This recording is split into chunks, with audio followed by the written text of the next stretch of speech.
नमस्कार। फिर से एक बार फिजिकल एजुकेशन के क्षेत्र में एमिनेंट पर्सनालिटी उनका इंट्रोडक्शन मैं यहाँ पर देना चाहूँगा। हमारे जो नेक्स्ट स्पीकर हैं वो हैं professor Dilip Kumar Dureha, presently professor department of physical education, faculty of arts, Banaras Hindu University Varanasi.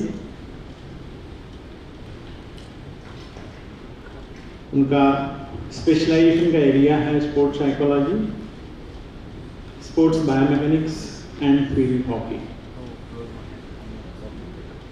He is ex-Vice Chancellor, Lakshmibai National Institute of Physical Education, Gwalior. Worked as a nominee of Governor Tamil Nadu as convener for the search committee for the selection of Vice Chancellor, Tamil Nadu Physical Education and Sports University, Chennai. He was awarded Most Dedicated Vice Chancellor Award on 11/9/2020, Award for Excellence and Leadership in Education. He was Chairman, Managing Board, Kendriya Vidyalaya No. 1, Gwalior. He received Lifetime Achievement Award towards his contribution in the field of physical education and sports psychology in 2019. Nominee of Governor of Maharashtra and worked as Chairman, Expert Member for the selection of Professor, Director of Physical Education in Maharashtra. Member of All India Council of Sports, Government of India.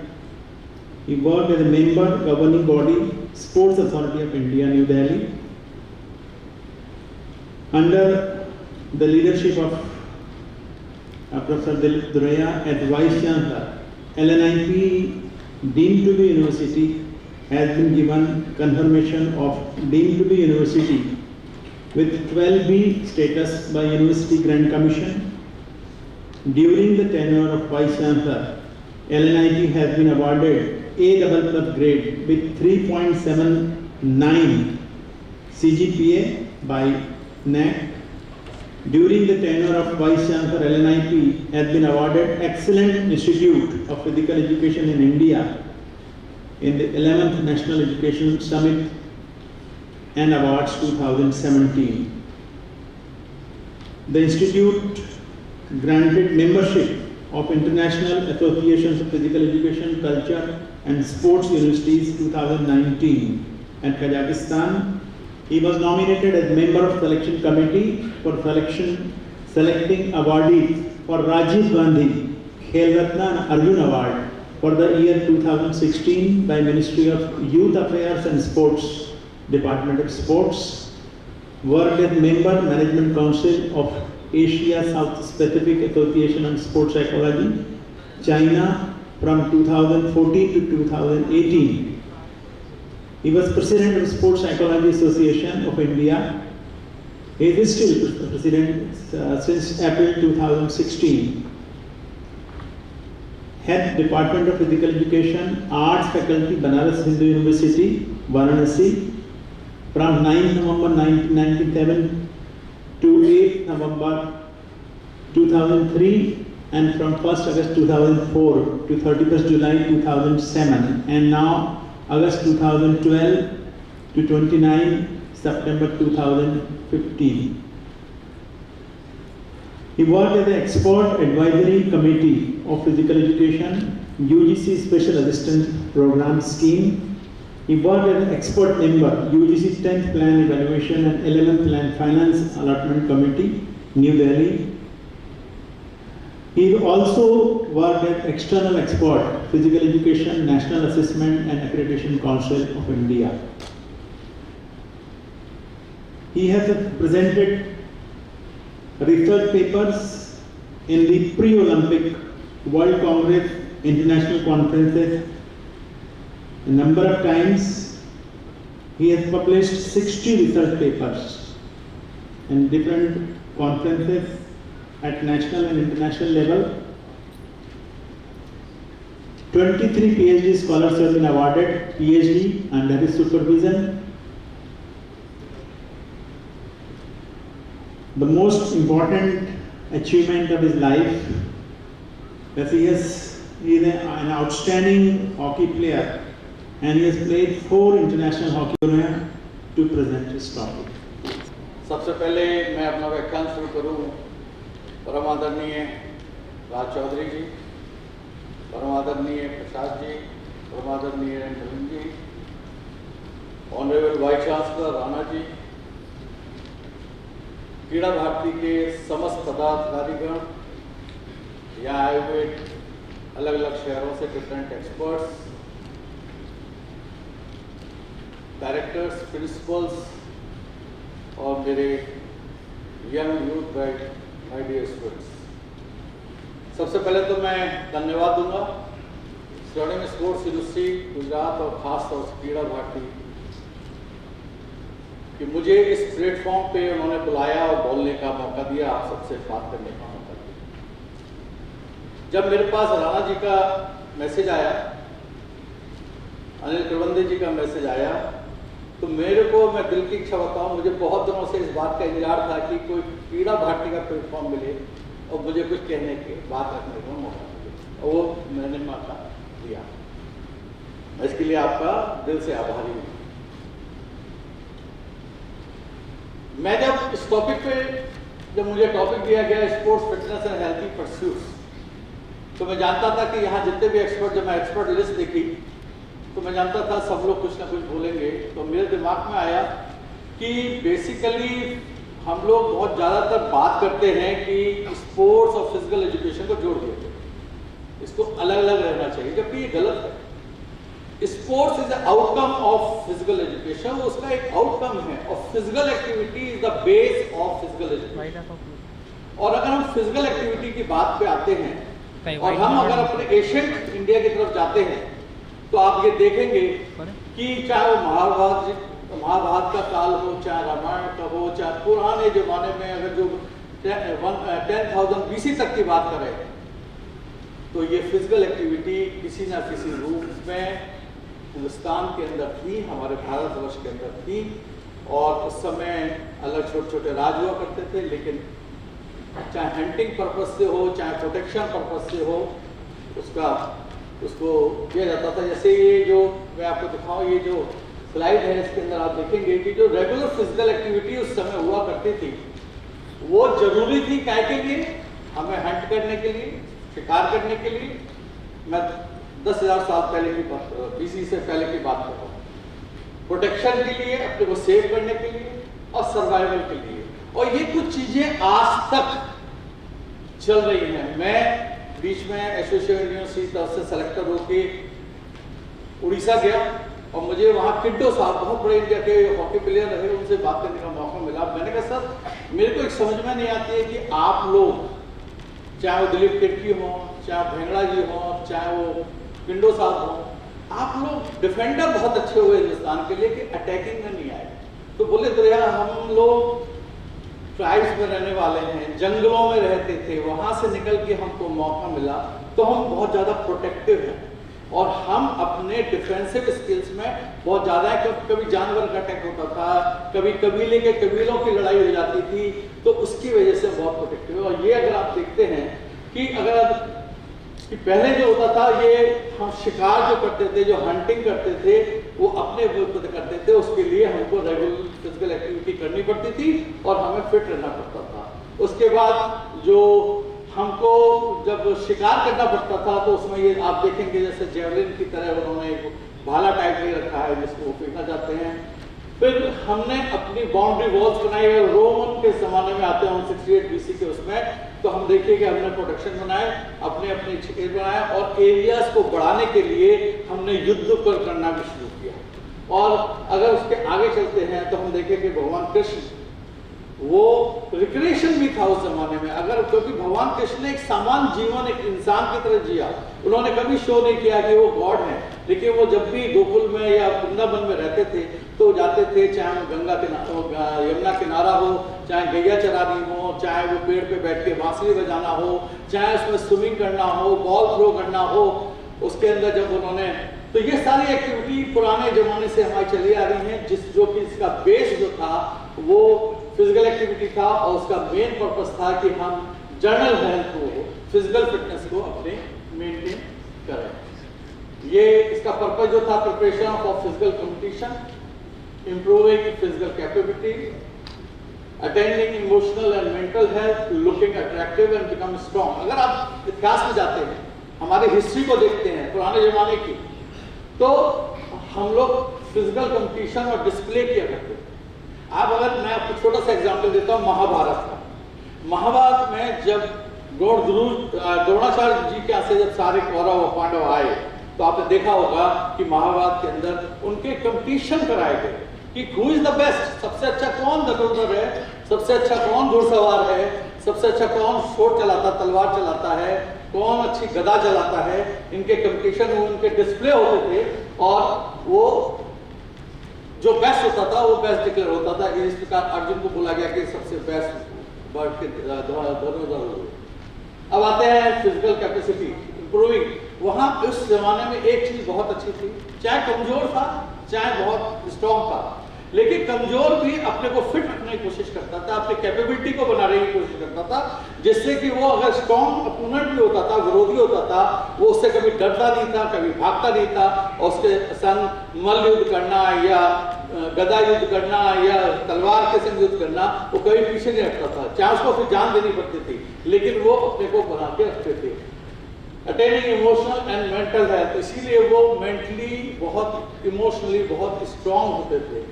और looking attractive, उस जमाने के जो योद्धा होते थे वो अपने को फिटनेस के थ्रू बहुत अपने को बहुत स्मार्ट रखने की कोशिश करते थे, फिट रखने की कोशिश करते थे। इसका एग्जाम्पल है हिडम्बा, आपने देखा होगा, वो भीम की सुंदरता, उसके हस्तपुष्टता, उसके ऊपर ही उनके ऊपर फिदा हुई, उनके माता जी के पास गई, उनसे कहा कि मेरे को आपसे शादी करनी है, और उन्होंने वहाँ पे उनका स्वयंवर हुआ। तो ये सब चीजें हैं, उनका मेन पर्पस था कि वो ज्यादा स्ट्रॉन्ग हो। और इसीलिए अगर हम देखते हैं और कैलकुलेट करते हैं कि आज की जो फिजिकल एजुकेशन की बात करते हैं, इसका बेस हमारे पुरानी जो भारतीय परंपराएं रही हैं, जो हमारे पुराने एशियन, हम भारत की बात करते हैं, वहां से शुरू किया है।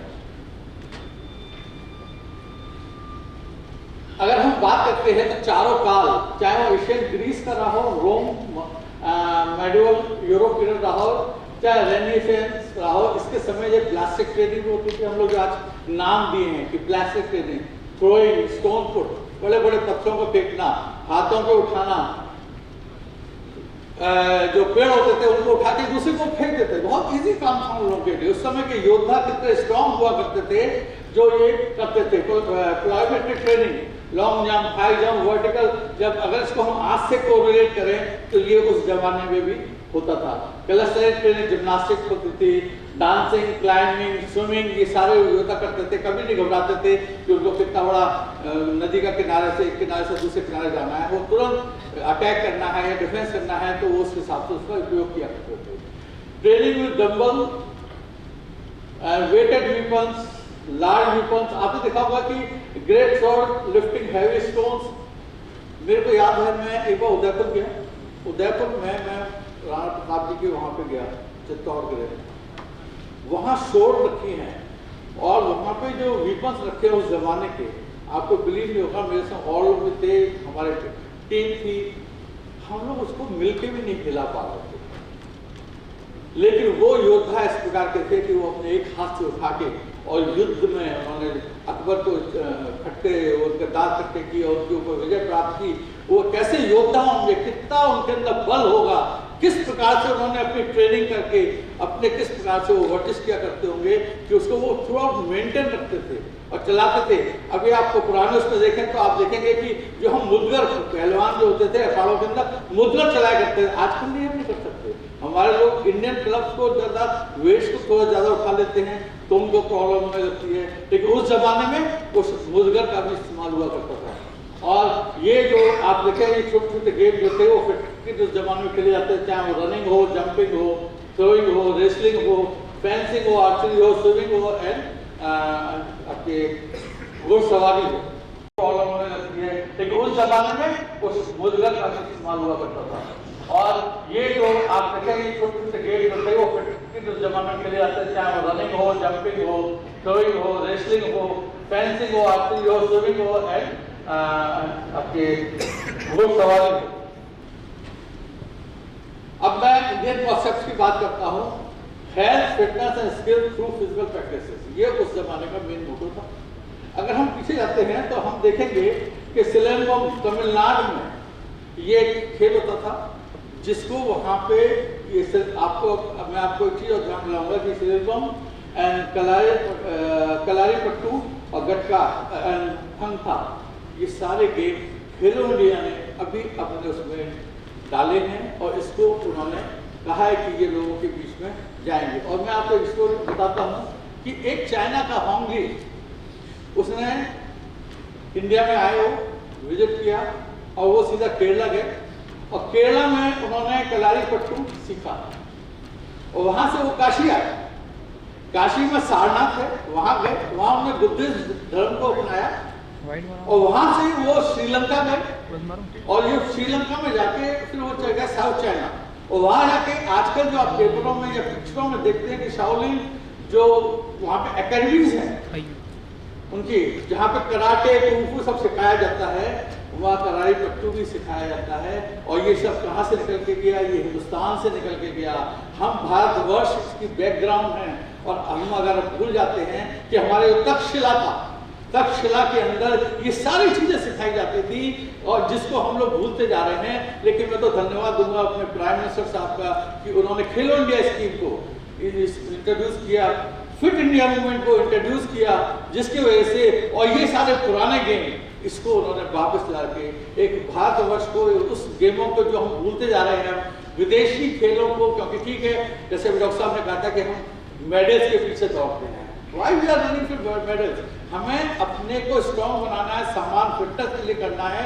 और फिट इंडिया मूवमेंट क्या है? फिट इंडिया मूवमेंट ये है कि हमारे भारतवर्ष के प्राइम मिनिस्टर का भी जो ड्रीम है वो ये है कि हमारा हर नागरिक सुरक्षित रहे, फिट रहे, स्ट्रॉन्ग रहे और हमारा का यूथ जो मोर देन 65% है वो रहे। मैं यहाँ पे इस बात को इसलिए और जिक्र करता हूँ, मैं BHU में हूँ, काशी विश्वविद्यालय में, और हमारे यहाँ स्विमिंग पूल की जब ओपन होता है तो फिजिकल टेस्ट कराया जाता है। तो फिजिकल टेस्ट में क्या होता है कि 400 मीटर के ट्रैक पे दौड़ाते हैं, कम से कम 400 मीटर वो दौड़ सकता है कि नहीं, तब उसको बिगनर या स्विमर के तौर पे उसका स्विमिंग का टेस्ट अलग होता है। आपको बिलीव नहीं होगा, IT मेडिकल के लड़के 100 मीटर भी नहीं दौड़, गिर जाते हैं। ये हमने खुद ने देखा है और वर्षों से देख रहे हैं। ये इसलिए है कि अगर आज के बीच में हम देखें कि हमारे पेरेंट्स, हम पैदा बाद में होते हैं वो हमको डॉक्टर पहले बना देते हैं, हम पैदा बाद में होते हैं वो हमारा ड्रीम पैदा कर देते हैं कि ये इंजीनियर बनेगा। वो ये नहीं कहते कि इनको फ्री छोड़ो, कोई भी काम हम कर सकते हैं। आज क्यों startup program honourable prime minister ने किया, क्यों एंटरप्रेन्योरशिप लाई गई? वो इसलिए लाई गई कि जो भी छात्र उसका अपना विजन है, उसके पास अपना माइंड है और वो अपनी परिस्थिति, अपनी कैपेबिलिटी के अनुसार अपने क्षेत्र को चुन सकता है। और ये छोटा सा एक स्टडी भी की, वहाँ एक JRS इंस्टीट्यूट है जहाँ IT मेडिकल की जैसे आकाश है उस प्रकार से वो होती है, और वहाँ पे एक टेस्ट किया हमारे स्कॉलर ने और उसने देखा कि उसे वो बच्चे लिए जो सिर्फ उठते थे, वहाँ से तैयार होकर स्कूल चले जाते थे, स्कूल से कोचिंग चले जाते थे, कोचिंग से निकल के अपने घर में आते थे, वहाँ पे फिर सीधा उनकी मम्मी उनको बैठा देती थी और वो अपने बैठ के पढ़ाई करते थे। एक ग्रुप ऐसा था जो सुबह उठता था और उठ के कुछ थोड़ी देर स्टडी किया, होमवर्क किया, या जो उनको ले जाना वहाँ गए, स्कूल से कोचिंग गए, फिर स्कूल से कोचिंग आके गए कि मम्मी ने कहा रिलैक्स हो जाओ, तो रिलैक्स क्या कर रहा है वो? कंप्यूटर पे गेम खेल रहा है, उसको ग्राउंड से कोई मतलब नहीं। और एक ग्रुप ऐसा था जो चाहे वो आधा घंटा वॉक करता था, चाहे वो 1 घंटा खेलता था, ऐसा था। तो जो सेलेक्शन से जो रिजल्ट आया उस समय वो जो थे फाइनल में, तो आपको बिलीव नहीं होगा, मोर देन 70% वो बच्चे क्वालिफाई किए जो खेलते थे, जो फिजिकल एक्टिविटी करते थे और संग में पढ़ाई करते थे, वो ज़्यादा सक्सेसफुल हुए। ये जो गेम्स हैं ये आप देखेंगे सिखों का, ये जो है गटका, आप देखिए आज के दिन भी आपने नेहरू का नाम सुना होगा, लेकिन जितने भी आप शोभा यात्रा या किसी भी बड़े गुरु का जब हम लोग निकलता है उसमें आज भी वो लोग इस चीज़ को सिखाते हैं, छोटे छोटे बच्चे इसको डेमोन्स्ट्रेट करते हैं। और ये चीज़ें परंपराएं जिसको हम भूलते जा रहे हैं, हम लोग कहते रहे क्या कर रहे हैं, इसको भूलना नहीं है, ये भारतवर्ष का गर्व है। इसको अगर हम भूल जाएंगे तो हमारे कहते हैं पुरातत्व खेल जो हैं वो भी हम भूलते चले जाएंगे।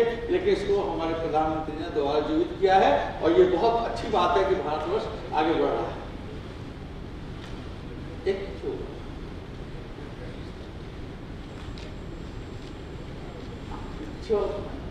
आगे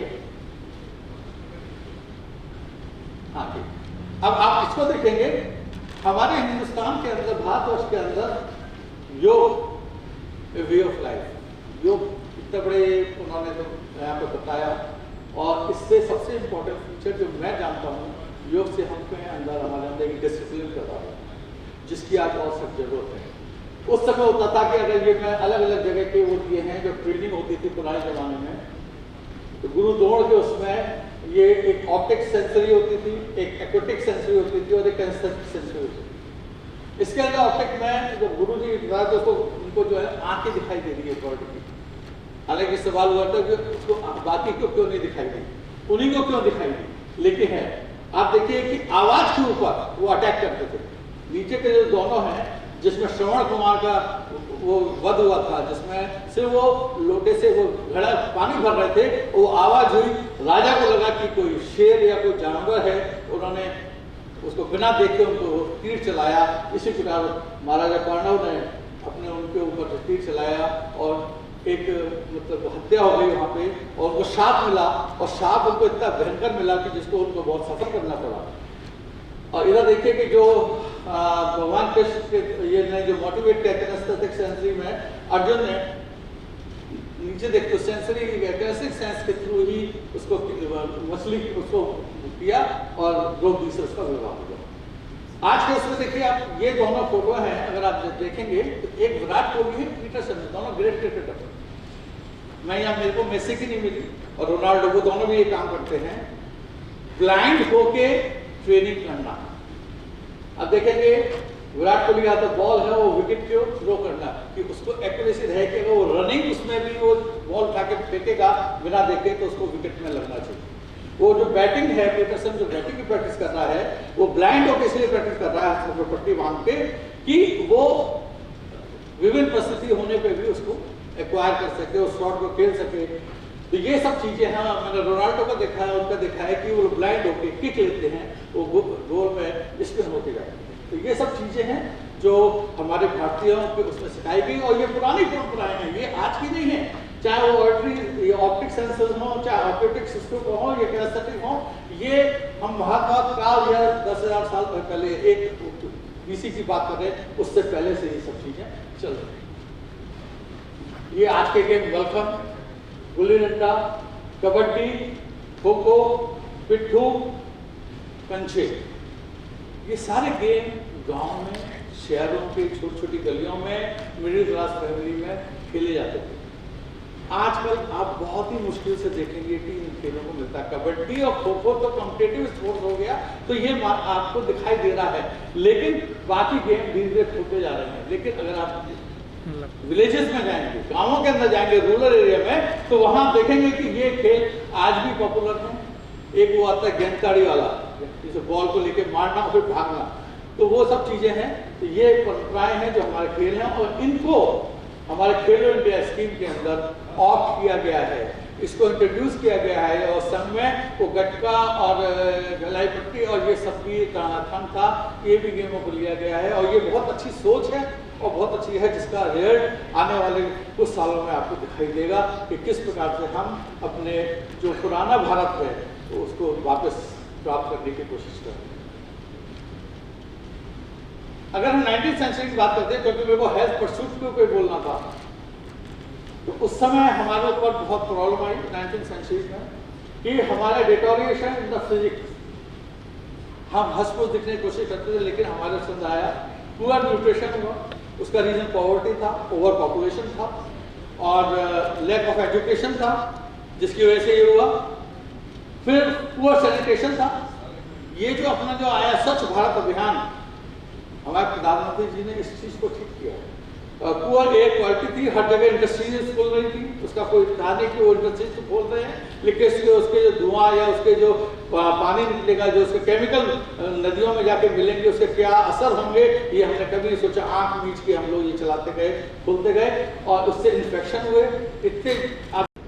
क्लीननेस, इतना बड़ा स्वच्छ भारत अभियान जो आज भी चल रहा है और हर जगह चल रहा है। आप पहले देखिए कि हम लोग गाँव में थे, 90% लोग तो गाँव में खेतों पर जाते थे। हमारे बुजुर्ग आए, मैं फरुखाबाद के पास एक गांव है शमशाबाद, वहाँ का रहने वाला हूँ। एक बार मैं वहाँ गया तो हम तो शहर से गए थे, हमें आइडिया ही नहीं था। तो हम सुबह के जब वक्त आया, जिससे नेचुरल फ्लो होती है, जाने के बाद ही तो हमने अपने दादाजी से कहा कि दादाजी बाथरूम कहाँ है दादा? बोले कुछ नहीं, ये बोतल लोटा ले और चले जाए खेत में। वो एक जमाना था। मैंने लेडीज को देखा कि लेडीज सुबह 4 जगने से, अंधेरा खत्म होने से पहले गांव की लेडीज खेतों में चली जाती है। अब आप उस सिचुएशन को, अपने को उस सिचुएशन में रख के देखिए कि हमारे आदरणीय प्रधानमंत्री जी ने कितना बड़ा काम किया है हिंदुस्तान के लिए, हमारे भारतवर्ष के लिए, कि उन्होंने लाखों टॉयलेट पूरे हिंदुस्तान में बना दिए। एक ऐसी मैं बनारस में, आप पहले आते, आज से 10 साल पहले आते आप, तो आप देखते 15 साल पहले कि हर जगह आपको पान की पीक मिलेगी, पुरवा फूटा हुआ मिलेगा, कुछ भी मिलेगा। वहाँ पे वो कचौड़ी खाते हैं, वो फेमस है सब्जी पूरी, और वो खाइए, वहीं फेंक देना, वहीं कर देना। आज आपको नहीं मिलेगा, घाटों पे भी नहीं मिलेगा। वहाँ एक ऐसा बाहर चली है कि लोग अगर देख लेते हैं कि छिलका तक पड़ा है तो उठा के वो 10 रुपये में डाल देते। स्टेशन पे कोई फेंकते 10 रुपये वो खाता है, अगर मूंगफली वगैरह लेके, तो वो अपने थैले में ही मूंगफली का कचरा भरते रहते हैं, उसको जाके फिर फेंकते हैं। तो ये एक जो चेंज आ रहा है, जो डाइवर्जेंस जो हो रहे हैं, ये बहुत जरूरी है आज के लिए और इसके फ्यूचर के लिए। नेक्स्ट, मैं आपको एक ये सर्वे रिपोर्ट है, ये एक्चुअली मैं एग्जांपल दे रहा हूँ इंग्लैंड का। ये history of sports in Britain 1880 से 1974 तक। उन्होंने क्या किया, और ब्रिटेन का एग्जाम्पल मैंने इसलिए दे रहा हूँ कि उस समय कहा जाता था कि ब्रिटेन के राज में सूरज नहीं दिखता, उसका इतना बड़ा साम्राज्य था, और उन्होंने हमारे हिंदुस्तान पे भी कब्जा किया, हमारे भारतवर्ष पे कब्जा किया। तो उनका बहुत सा असर हमारे ऊपर आया, जो बहुत सा आज भी हम उससे सफर कर रहे हैं। और इसके अंदर लेकिन उन्होंने एक चीज देखा कि उन्होंने मेट्रोपॉलिटन जो बोर्ड्स थे, उसका स्कूल बोर्ड बनाया, लंदन कंट्री काउंसिल बनाई, डिस्ट्रिक्ट बोर्ड बनाए, प्राइवेट एसोसिएशन बनाई, और उन्होंने उसको क्या किया कि उसके थ्रू उन्होंने उनको फंडिंग की, और फंडिंग करने के थ्रू उन्होंने उनके पब्लिक पार्क बनाए, गार्डन बनाए, प्ले ग्राउंड बनाए, और जो वहाँ पे उनकी कंपटीशन कराया उसमें, और जो ये नहीं करता था उनको वो फाइन करते थे, उनको वो पेनल्टी लगाते थे, और उनकी फंडिंग के रोक देते थे। तो स्कूल बोर्ड ऑफ लंदन ने क्या किया, उन्होंने military drills for boys and studies and musical exercise for girls को उन्होंने इंट्रोड्यूस किया, जिसका कॉन्सेप्ट हम देखते हैं कि इंडिया के अंदर ये चीजें लागू हुई, क्योंकि जब ब्रिटिशर्स हमारे ऊपर थे तो ये हुई, लेकिन ये सिमट के रह गई हर शहर के कैंटोनमेंट के अंदर। कैंटोनमेंट के अंदर आपको ये चीजें मिलेंगी, लेकिन पूरे शहर में नहीं मिलेंगी। और after gap of 1500 years, plastic training, plyometric training, hardware वाटलिंग, कैलिस्थेनिक्स हो, चाहे स्टैंड वेट ट्रेनिंग हो, आप देख रहे हो मैंने इंडियन क्लब्स रखा है। बेसिकली वो मुदगर को उन्होंने स्मॉल दिया, और जो अपन लोग फिजिकल ट्रेनिंग के अंदर, अपन फिजिकल एजुकेशन के अंदर जो इंडियन क्लब्स है, वो इंडियन क्लब्स बेसिकली हिंदुस्तान से ही वो लेगा, यहाँ से अंग्रेज, और उन्होंने अपने स्कूलों में इसको इंट्रोड्यूस किया, लेकिन आज उसी हिसाब जाता है। और अगर आप देखें कि उन्होंने अलग अलग प्रकार के गेम इंट्रोड्यूस किए, running, wrestling, boxing, fencing, throwing, लेकिन सबसे इंपॉर्टेंट और सबसे पॉपुलर आज वो वर्ल्ड के, उसमें भी वर्ल्ड के अंदर जो सबसे पॉपुलर गेम है वो सॉकर का है, और इसीलिए सॉकर की पॉपुलरिटी बहुत ज्यादा है। नेक्स्ट, ये सर्वे हुआ, एक केस स्टडी हुई, और जिसका उन्होंने एक रिपोर्ट दी, ये यूएन की रिपोर्ट है 2019 की। उन्होंने एक प्रेडिक्शन किया था कि 2021 तक 60.12 million people will die in the whole world. पूरे दुनिया के अंदर इतने लोग की डेथ होगी, जिसमें 1,64,000 एवरी डे, 6,863 हर hour, 114 each minute, 1.91 each second का, द होल वर्ल्ड। ये मैं हेल्थ परस्यूट्स पे आ रहा हूं। नेक्स्ट, ये उस प्रेडिक्शन में देखा कि जब 1950 से उन्होंने हाइपोथेटिकली प्रेडिक्शन दिया कि जब 1950 में जो जन्म की दर और मृत्यु की दर में बहुत बड़ा गैप था, लेकिन उनका प्रेडिक्शन है कि 2099 तक आते आते ये गैप बहुत ही नैरो हो जाएगा, मृत्यु दर और जन्म दर बहुत ही क्लोजली हो जाएगी, जो एक बहुत पैंडेमिक को एक तरफ जा रहे हैं हम। इसके लिए हमको बहुत ध्यान देना होगा कि इस सिचुएशन से कैसा निपटा जाए। ये मेरी रिपोर्ट नहीं है, ये यूएन की रिपोर्ट है। देखिए उस समय में उन्होंने देखा था कि lowest total death per year 46 billion थी 1977, और हाईएस्ट टोटल जो डेथ प्रेडिक्ट किए उन्होंने 2099 के अंदर वो है 121.7 बिलियन। ये कितना बड़ी फाइंडिंग है ये, जो उन्होंने एक हाइपोथेटिकल एक बायो स्टडी करके इसको निकाला है, और जिसका आफ्टर इफेक्ट्स क्या होगा, इससे हमें कैसे फाइट आउट करना पड़ेगा, इस चैलेंजेस को कैसे ओवरकम करना पड़ेगा, हमें देश के प्रति, हर नागरिक के प्रति किस प्रकार से हेल्थ परस्यूट्स को प्रमोट करना पड़ेगा, जिससे कि हम इस प्रकार की परिस्थिति से बच सके, हमारा देश खासतौर पर। ये जो है उन्होंने एक leading cause of early death 1990 का उन्होंने कंपैरेटिव स्टडी की। जब 1990 में नियोनेटल डिसऑर्डर्स ये डेथ रेट्स थे, किस प्रकार से उन्होंने एक सीक्वेंस दी कि किसकी वजह से सबसे ज़्यादा डेथ होती है। Lower respiratory infection second number पर था, डिहाइड्रेशन डिसीजेस थी, एसिडिक हार्ट डिसीजेस थी, stroke, cognitive birth defects, tuberculosis, road injuries, measles, malaria, ये सब था। लेकिन आप देखिए इसमें कुछ चीज़ 2017 तक बढ़ गई और कुछ कम हो। जो बड़ी हैं उसमें है ischaemic heart disease, neonatal disorder second number पे आ गया, स्ट्रोक आगे चला गया, और ये सारी मेन चीज जो है, ये जो आप ऑरेंज कलर में देख रहे हैं ये कम्युनिकल डिजीज हैं, न्यूट्रल डिजीज हैं, न्यूट्रिशनल डिजीज हैं। जो ब्लू में देख रहे हैं वो नॉन कम्युनिकेबल डिजीज हैं, ग्रीन में जो है वो इंजरीज हैं, सो ऑन। नेक्स्ट, उन्होंने एक हाइपोथेटिकल स्टडी की, एक और स्टडी है, उसके अंदर उन्होंने कहा, जो अभी डॉक्टर साहब परमजीत सिंह जी ने कहा था कि cancer is the main cause. Highest death इस समय पूरे दुनिया में जो हो रही है, it is because of cancer, जिसकी कैंसर 2022 में उन्होंने प्रेडिक्शन किया था, WHO में रिपोर्ट दी कि उन्होंने 2020 तक ये प्रेडिक्ट किया था, वो सही निकला है कि सबसे ज़्यादा जो डेथ है वो कैंसर से होगी। The most common cancer are breast का, लंग्स का, कोलोन का, रेक्टम का एंड प्रोस्टेट का। और रिस्क फैक्टर इसके है tobacco use, high body mass index, alcohol consumption, low fruit vegetable intake, and सबसे इंपॉर्टेंट जो मैंने हाईलाइट किया है दैट इज फिजिकल एक्टिविटी। हम फिजिकल एक्टिविटी से दूर होते जा रहे हैं। फिर 2 साल हमारा कोरोना खा गया, कोरोना की वजह से हम घरों में बंद गए, हम छोटी छोटी कम्युनिटी में बट गए, हम जो जहाँ पे ये होते हैं अपार्टमेंट्स होते हैं, उन अपार्टमेंट्स में अपनी छोटी सी बालकनी के अलावा बाहर नहीं आ सकते। जिनको घरों में कोरोना था, जिनके घर में पेशेंट थे, जो हॉस्पिटल नहीं जा सकते थे या अपने को रिपोर्ट कर रहे थे, वो छोटे छोटे कमरों में कैद हो गए। उससे क्या हुआ कि उनके डिप्रेशन आया, उनकी फूड हैबिट चेंज हो गई, उनकी रेगुलर एक्टिविटीज चेंज हो गई। तो इसको उन्होंने किया। नेक्स्ट, ये जो फिजिकल इनएक्टिविटी होने की वजह से क्या क्या कारण होते हैं, WHO ने 1910 में कहा था physical inactivity is a position as the 4th leading cause death worldwide. Hallal ने कहा over a third of adults and 80% of adolescents around the world fail to reach recommended level of daily physical activity। Basically कहा जाता है कि जो हमारा youth है या जो भी है उसको 30 से 60 मिनट एक्सरसाइज करनी चाहिए मिनिमम। जो मतलब अगर हम मिनिमम 30 मिनट्स का मान के चले तो 150 मिनट इन्हें वीक, लेकिन हम वो भी नहीं करते हैं।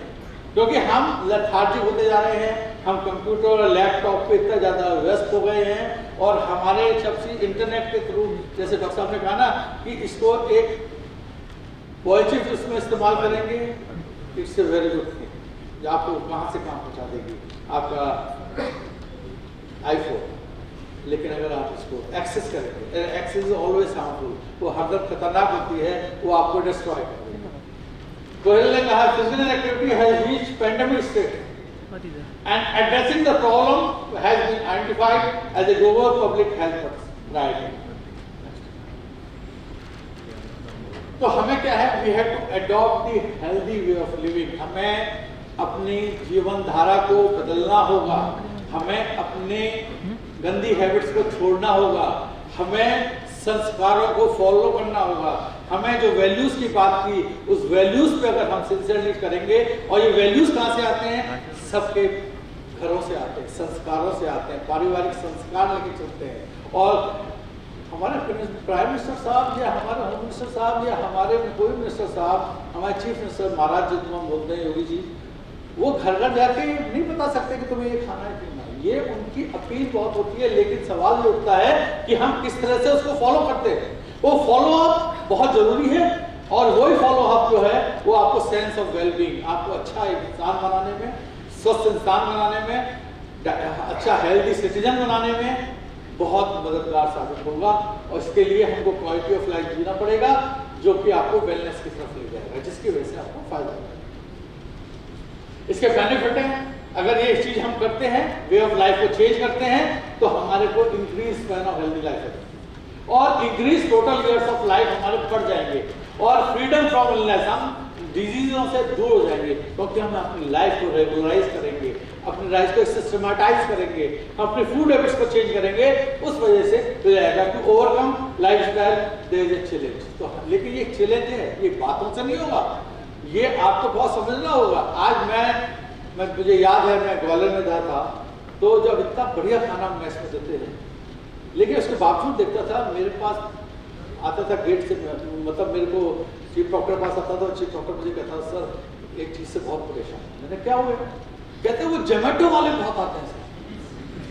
तो मैंने बंद कर रखा था कि 9 बजे के बाद कोई बाहर नहीं आएगा, लड़कियां तो हमारे 7 बजे के बाद नहीं निकलती, लड़कों को मैंने मना कर रखा था, तो या तो कूद के भी जा सकते थे।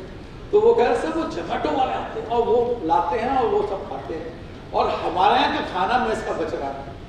तो ये बहुत चैलेंज है। मैंने बच्चों की बहुत काउंसलिंग की, बहुत से बच्चे उसमें सुधार लाए, लेकिन हम भी लास्ट में क्या हो गया कि जब वो कोरोना का वो लगा और हमारे 154 बच्चे हम सबको घर भेज दिए, और 154 बच्चे जब मेरे पास रह गए, तो कहते सर मैस में भी खाना मेरे को, क्योंकि खाना बाहर से एक ही बार आता था, दूध या हरी सब्जियां जिसको हम बच्चों को खिला रहे थे। तो कहते सर मेरे पीछे आ गए, सर मेरे को जब वहाँ से मैं जोमेटो कैसे खाऊंगा, वो जो अलाउड नहीं है, पुलिस वाले रोक रहे हैं, तो वहाँ जोमेटो आएगा कैसे? लेकिन देखिए उन लोगों ने तरीके निकाले थे, वो जोमेटो वाला वो उस लोग के पीछे की वॉल से उनको सप्लाई करने आता था। फिर हमने पकड़ा, कलेक्टर साहब को बताया कि साहब पेंडेमिक चल रहा है, इतना बड़ा प्रॉब्लम चल रही है, ये ठीक नहीं है, तो इससे बहुत फैलेगा, और हॉस्टलों वगैरह पर ये स्प्रेड हो जाए तो ये बहुत बड़ी प्रॉब्लम थी। ये इंडिकेटर्स हैं इमोशनल, मेंटल, इंटेलेक्चुअल, वेलनेस के, सोशल, स्पिरिचुअल, और सबसे इंपॉर्टेंट है फिजिकल। फिजिकल एक्टिव रहेंगे आप, वेलनेस के में बिल्कुल रहेंगे। अगर फिजिकल इनएक्टिव रहेंगे तो आप सब आपका डिस्ट्रॉय हो जाएगा। ये कुछ फाइंडिंग्स हैं। ये यूएनपी है, directorate of economic and social affair ने 2020 में कहा था, experience in the face of isolation from normal social life. फिर उन्होंने considering sports is commonly used as a tool of foster cooperation and sportsmanship, promote respectful competition and learn the manage conflicts. क्योंकि impact of कोविड-19 जो था, उसका impact sports, physical activity, wellness और social पे बहुत ज़्यादा पड़ा, और उसकी वजह से ये उन्होंने डिफाइन किया है कि जिम को बंद कर दिया गया, स्टेडियम्स बंद कर दिए गए, पूल्स बंद कर दिए गए, डांस फिटनेस स्टूडियोज बंद कर दिए गए, फिजियोथेरेपी सेंटर्स बंद कर दिए गए, पार्क्स बंद कर दिए गए, प्लेग्राउंड बंद कर दिए गए, और लैक ऑफ एक्सेस एक्सरसाइज हो गया। हमने अभी बताया कि जैसे हम लोग बंद हो गए, घरों में बंद हो गए, और हर के घर 2 कमरे 3 कमरे, बहुत बड़े वो तो है नहीं, हम सब मिडिल क्लास फैमिली के 90% लोग हैं, तो वहाँ पे फैमिली अगर थोड़ी सी बड़ी है तो बहुत मुश्किल हो गया। और अगर एक भी पेशेंट घर के अंदर आ गया तो इतना हो जाता था कि किस प्रकार से बाकी लोग प्रोटेक्टेड रहें, बुजुर्ग लोग प्रोटेक्टेड रहें, और हम इसको फिटनेस मोटिवेशन का होने लगा, लोग लेथार्जिक होने लगे, कितना पिक्चर देखेंगे, कितना वीडियो पे खेलेंगे, कितना सोएंगे। जब आप सोएंगे नहीं, इनएक्टिव रहेंगे तो आप खाएंगे भी नहीं, तो जब खाएंगे नहीं तो आपका इंडाइजेशन नहीं होगा, और इंडाइजेशन रहेगा आपका पेट भरा लगेगा, और जब पेट भरा रहेगा तो आपको नींद भी नहीं आएगी। दिन में आप सो लिए तो रात को नींद कैसे आएगी आपको? ये सारे उसके सिम्टम्स थे। फिजिकल फिटनेस कम होने लगी, यंग पीपल जो थे particularly social and physical distancing बन गई, और यूथ है अगर उसके दोस्त से उसको अलग कर दो 2 दिन के लिए तो वो बहुत परेशान हो जाता है। और वहाँ तो कितने महीनों हम लोग बंद रहे, 8 महीने का, साल भर का, तो मुझे याद है। और मैं आपको बिलीव नहीं होगा, मैं तो उस दौर से गुजरा हूँ। मैं अरविंदो कॉलोनी BHU के अंदर जिस कैंपस में रहता हूँ, वहीं पे हमारे यहाँ 1500 बेड का हॉस्पिटल है, बहुत बड़ा, लेकिन उसके बावजूद कोरोना का एक सेंटर बना है जिसमें 1000 बेड है, और उसका रूल है कि वो लोकेलिटी के सामने से नहीं जा सकते। लेकिन ऐसी परिस्थितियाँ फंसी कि उनका कोई चारा नहीं था, तो उनको गेट से बाहर जाना था, तो हमारी जो कॉलोनी थी उसी के सामने से जाना था। इतनी डेथ बॉडीज को हमने देखा, डर के मारे शीशे नहीं खोलते थे, शीशे में जाके 100 bodies every day. It was a horrible situation, लेकिन बहुत अच्छा कंट्रोल किया हमारे महाराज ने, हमारे चीफ मिनिस्टर साहब ने, और लेकिन बाद में सिचुएशन नॉर्मल हुई। 80 बॉडियाँ वहाँ पे इलेक्टिव में था, घर में हो गया, आपके घर में हो गया है, आपका बच्चा नहीं जा सकता, किसी यंग बच्चे का हो गया, उसके फादर नहीं जा सकते, वो वहीं के वहीं करके दूर से दिखाते थे, वो ले जाते, कभी कभी तो दूर से भी दिखाते थे, बताते थे कि ऐसा हो गया। तो ये सिचुएशन बहुत होती। उसमें क्या हुआ, लोग यंग पीपल खासकर डिप्रेशन में चले, उनका इंटरेस्ट खत्म होने लगा, उनको लगा कि लाइफ हमारी एक बोझ हो गई है, इससे निकालना उनको बहुत जरूरी था, उनको लाइफ में लाना बहुत जरूरी था। लेकिन धीरे धीरे सिचुएशन जब नॉर्मलाइज हुई तो धीरे धीरे सब खुलने लगा। प्रोफेशनल एथलीट्स पे इसका बहुत असर पड़ा। प्रोफेशनल एथलीट्स वो अंडर प्रेशर थे, उनको अपने सारे ट्रेनिंग प्रोग्राम रिशेड्यूल करने पड़े, और उनको इस तरह की ट्रेनिंग दिए गए कि वो घर पे फिट रह सके। प्रोफेशनल स्पॉन्सर, उनके जो प्रोफेशनल स्पॉन्सर होते हैं, उन्होंने उनको इंटरेस्ट लेना कम कर दिया। हमने कहा कि आपकी फंडिंग कम कर देंगे, क्योंकि उनको का परफॉर्मेंस आ ही नहीं रहा था। जब परफॉर्मेंस नहीं आएगा प्रोफेशनल प्लेयर का तो नेचुरली वो उस पर इन्वेस्ट नहीं करेगा। बस लास्ट और आगे बढ़ो, और आगे ये मैं आपको थोड़ा सा 2 दिन बताऊंगा। आज का जो जमाना है इसको भी हमको इग्नोर नहीं करना है। जो हमने कोविड या पेंडेमिक के समय सीखा है कि इंटरनेट ऑफ थिंग्स, आजकल डिफरेंट टाइप के गैजेट्स आ रहे हैं, स्पोर्ट्स के अंदर सबसे ज़्यादा है। आज देखिए आजकल स्मार्ट स्टेडियम तक हो गए हैं, अंदर बैठिए आप, हम जहाँ रुके हैं, मैं I consider one of the smart stadium. 2nd floor पे फुटबॉल फील्ड, 6th फ्लोर पे swimming pool, every gadget, fitness centre 4th पे, और आप अंदर क्या कर रहे हैं, बाहर पब्लिक को पूरा दिखाई दे रहा है, आप अंदर बैठने की जरूरत नहीं है। जो स्टेडियम हुए उन्होंने ये smart clothing, wool India, government of India की जो मिनिस्ट्री है, वूल इंडिया, जो गवर्नमेंट ऑफ इंडिया, उन्होंने अभी एक रिसर्च की है, और अलग अलग गेम के अनुसार, कबड्डी प्लेयर्स का अलग, बास्केटबॉल का अलग, क्रिकेट का तो पहले से था, हॉकी, सबकी क्लोथिंग कि उसका कितना पसीना निकलता है, उसके उस शरीर को कितनी मदद करेगा। रेसलर स्नीकर्स वगैरह पहनते हैं, उसके लिए उन्होंने स्पेशल क्लोथिंग का कराया है, और ये अलग अलग ये एनालाइज कर सकते हैं, उनके एंगल को लेके अलग अलग गैजेट्स दिए गए, जिसकी वजह से वो आगे। यस,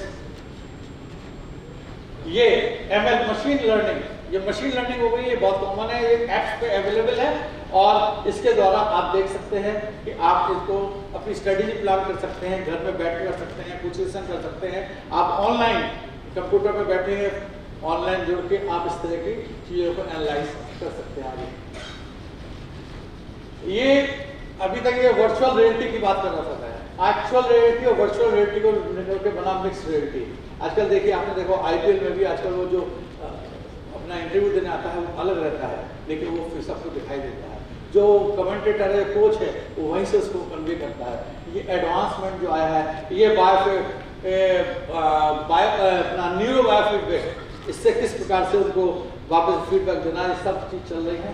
और सबसे लास्ट में जो है मैं खत्म करूँगा, जो आज रोबोटाइजेशन हो रहा है, लास्ट स्लाइड, ये रोबोटिक है आजकल ये हो रहा है। इवन जमाना आने वाला है जबकि घर के अंदर आपके जो काम करने वाले हैं, सफाई वाले हैं, वो भी रोबोट होंगे। आइसोलेशन ने, ये पेंडेमिक ने किया है कि आप जो आपको ट्रेनिंग के लिए कंपटीशन चाहिए तो रोबोट आपका साथ देंगे इंटरनेशनल लेवल पे, खास तौर से हाई परफॉर्मेंस के लिए। अगर आप अकेले भी ट्रेनिंग कर रहे हैं और इस तरह की पेंडेमिक सिचुएशन है तो ये रोबोट्स जो हैं आपको मदद करेंगे। इतनी एडवांसमेंट चला गया है। ये अलग जिम्नास्टिक का है, टेबल टेनिस का है, बास्केटबॉल का है, किस तरह से हैंड उसमें लिया जा रहा है, और फुटबॉल का एक छोटा सा उन्होंने बनाया है। तो ये अलग अलग रोबोटिक है, ये हमको ध्यान में रखना है क्योंकि हम विदेश से अगर हमें कंपटीशन करना है, ओलंपिक्स से करना है, तो इसको हम इग्नोर नहीं कर सकते हैं। लेकिन हमें अपनी भारतीय परंपराओं को भी नहीं भूलना।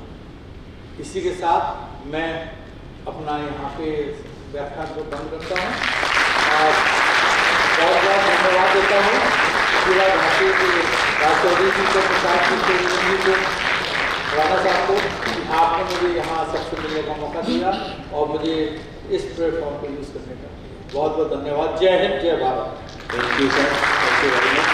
Sir, I will take your program. I request Senior Professor of Swami Gujarat Sports University, RO, Professor Dr. Sudhir Kumar Sharma, sir, to felicitate Professor Dr. Dilip Kumar Dureha, sir.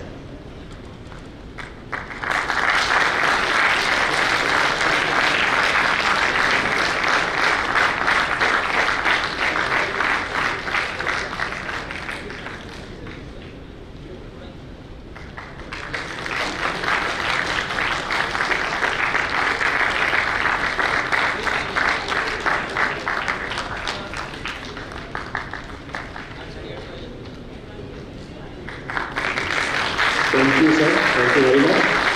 कार्यक्रम के आगे चरण में जाने के लिए एक छोटी सी विनती है।